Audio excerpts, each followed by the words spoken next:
Le ministre d'État, porte-parole du gouvernement, était face à la presse ce matin. L'affaire qui oppose l'État à Veolia, société française, a donc dominé les échanges avec les professionnels des médias. Il ressort que le gouvernement gabonais compte aujourd'hui poursuivre la société française pour le non-respect de l'environnement sur la totalité des sites de la SCG. Plus de précisions dans cet élément.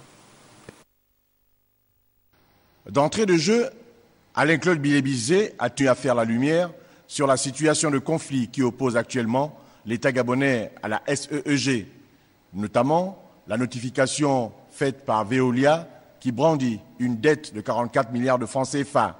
Il faut rappeler que Veolia a indiqué que l'État lui serait redevable une dette d'environ 44 milliards de francs CFA au 31 décembre 2016.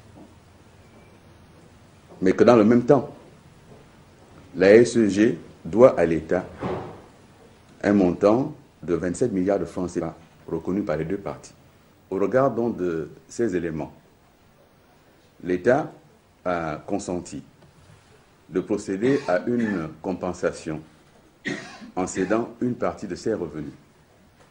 Aussi, après cette compensation et après prise en charge des intérêts, la dette de l'État vis-à-vis de la SEG au 31 décembre 2016 s'élevait à 13 milliards de francs CFA.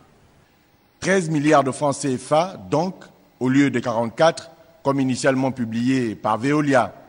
Pour le porte-parole du gouvernement, l'État a toujours investi dans les infrastructures d'eau et d'électricité depuis le début des années 2000, et ce, malgré le laxisme de Veolia dans l'exécution du cahier de charges qui lui avait été assigné pour les 20 ans de concession.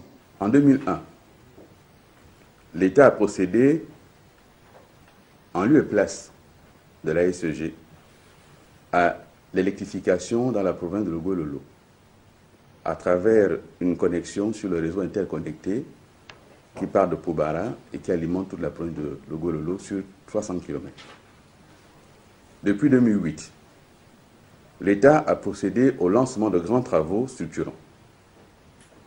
Grand Poubara, actuellement en exploitation, le projet de sécurisation du réseau électrique à Libreville, la construction des centrales d'Alenakiri, d'Ovendo et de Cap-Lopez, la fourniture et la pose de canalisation et l'ensemble de ces investissements de l'État reconnus par SEG s'élève à 800 milliards de francs CFA. Toujours selon le porte-voix du gouvernement, la société française a brillé par son manque de rigueur dans la gestion de l'environnement et de la protection de l'environnement. Des huiles et des carburants déversés à même le sol sur les sites de Lambaréné, Djolé, Mizik et bien d'autres en font foi.